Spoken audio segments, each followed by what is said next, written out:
بسم الله الرحمن الرحيم فاسألوا أهل الذكر إن كنتم لا تعلمون আসসালামু আলাইকুম রহমতুল্লাহি ওয়া বারাকাতুহু। আমাদের আরেক দিনী বোন আমিনা মনি বিনতে শামসুদ্দিন তিনি প্রশ্ন করেছেন যে ওনার মা একটা ডিপিএস রেখেছেন দীর্ঘমেয়াদের, তো ডিপিএসটা ভাঙতে চাচ্ছেন না।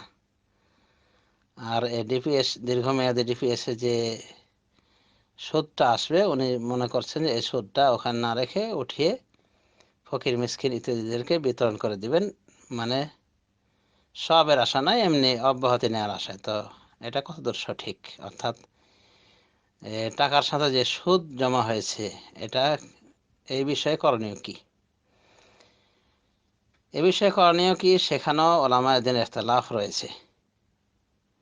আল্লাহ বলেছেন ফাইন তুবতুম ফালাকুম রুউসু আমওয়ালিকুম লা তাযলিমুনা ওয়া লা তুযলামুন, যদি তোমরা তওবা করো তাহলে তোমাদের জন্য রয়েছে মূলধন,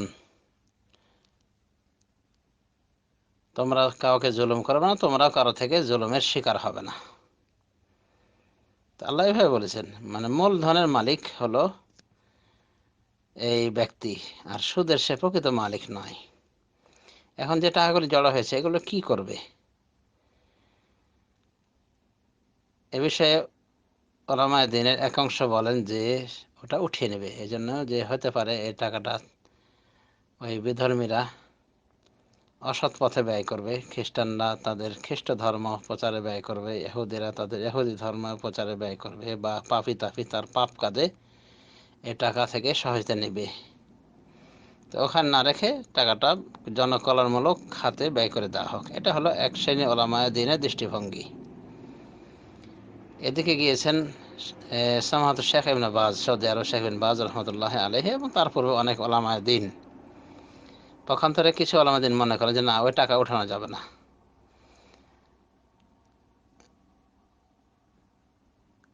এটা এই জন্য বলা হয়েছে যে আল্লাহ তো বলে দিয়েছেন ফাইন তাওবাতুম ফালাকুম রুউসু আমওয়ালিকুম, যদি তোমরা তওবা করো তাহলে তোমাদের জন্য রয়েছে মূলধন।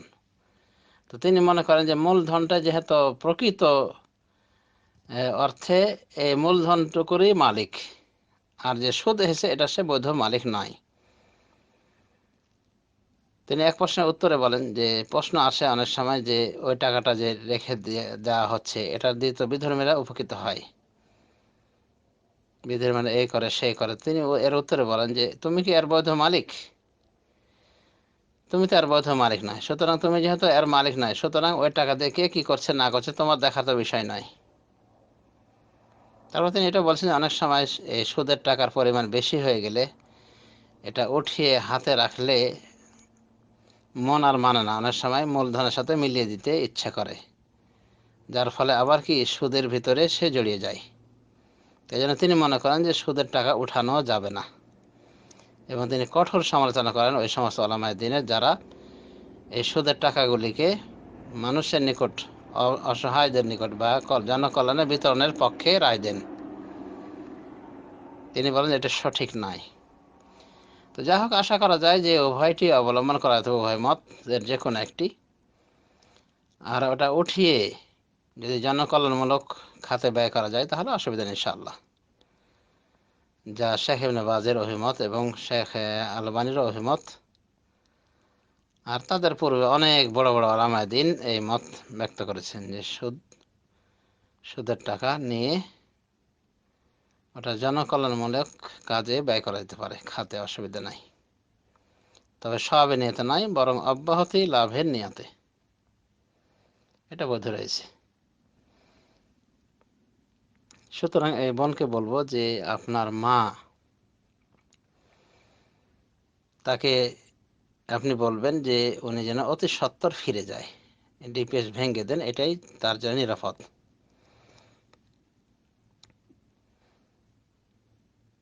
আর যেটা অবৈধ উপায়ে সুদ হিসেবে জমা হয়েছে ওটাকে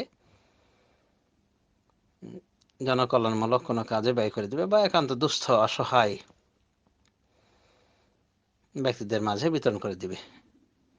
আর অতি সত্বর এই সুদ থেকে ফিরে আসবে, কারণ সুদ একটি কবিরা গুনাহ, যার বিরুদ্ধে আল্লাহ যুদ্ধের ঘোষণা দিয়েছেন, এই সুদখোরের বিরুদ্ধে যুদ্ধের ঘোষণা দিয়েছেন।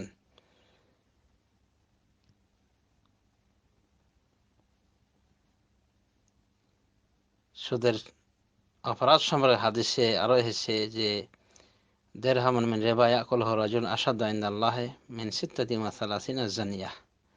সুদের একটি টাকা ভক্ষণ করা জেনে বুঝে, সুদের একটি দেরহাম ভক্ষণ করা জেনে বুঝে, এটা আল্লাহর নিকটে 36 বার জেনা করার থেকে জঘন্য পাপ। মুসনাদ আহমদের হাদিস, যা মিশকাতে সংকলিত হয়েছে। অন্যভাবে ইবনে মাজাহ এসেছে সুদের 70টি স্তর রয়েছে, আরো বর্ণে পাওয়া যায় 72টি স্তর। এর সর্বনিম্ন স্তর হলো আপন মায়ের সাথে জেনা করা, নাউযুবিল্লাহ মিন যালিক। সুতরাং সুদের বিষয়টাকে এত সহজ দেখা উচিত নয়। আর যারা সুদী ব্যাংকে এভাবে পয়সা ইনভেস্ট করে, জমা করে রাখে, আর মনে মনে ভাবে যে ওটা যখন জমা হবে, সুদ যখন জমা হবে তখন ওটা বিলিয়ে বিতরণ করে দেবো, এর উদাহরণস্বরূপ কিছু কিছু আলেম দ্বীন বলেছেন যে এদের উদাহরণ হলো ওই শুয়োর নিজে খাচ্ছে না বটে, কিন্তু শুয়োরকে জবাই করে শুয়োরের মাংস বন্টন করে হাত ধুয়ে নিচ্ছে, বলছে আমি তো খেলাম না, আমি শুধু বিতরণ করলাম। তো কিছু কিছু আলেম দ্বীন বলেছে এরকম হলো, যে ব্যক্তি এরকম নিয়াতে টাকা পয়সা জমা রাখে, তার উদাহরণ হলো এরকম যে শুয়োর খায় না বটে, কিন্তু শুয়োরের গোস্ত নিজের হাতে বন্টন করে হাতটা ধুয়ে নেয় পরে। তা কি দরকার, যেটা হারাম হারাম সেটাকে আবার বিতরণ করার ব্যবস্থা করতে হবে? তো একমাত্র যে তওবা করতে চেয়েছে আর জীবনে এই সুদী কারবার করবে না, তার জন্য এই সমাধান যে ওই টাকাটা উঠিয়ে সে জনকল্যাণমূলক কাজে ব্যয় করতে পারে, বা গরিব অসহায়দের মাঝে বিতরণ করতে পারে। তো শেখ ইবনে উসাইমিন কি বলেছেন সেটা তো বুঝতেই পেরেছেন। তো যাই হোক, সুদী কারবারে জড়িত থাকা সহজ পাপ নয়। সুদ গ্রহীতা, সুদ ভক্ষণকারী, সুদদাতা, সুদের দুজন সাক্ষী, সুদ রেজিস্ট্রার, সকলকে রাসূলুল্লাহ সাল্লাল্লাহু আলাইহি ওয়াসাল্লাম সমান গণনা করেছেন এবং অভিশাপ দিয়েছেন।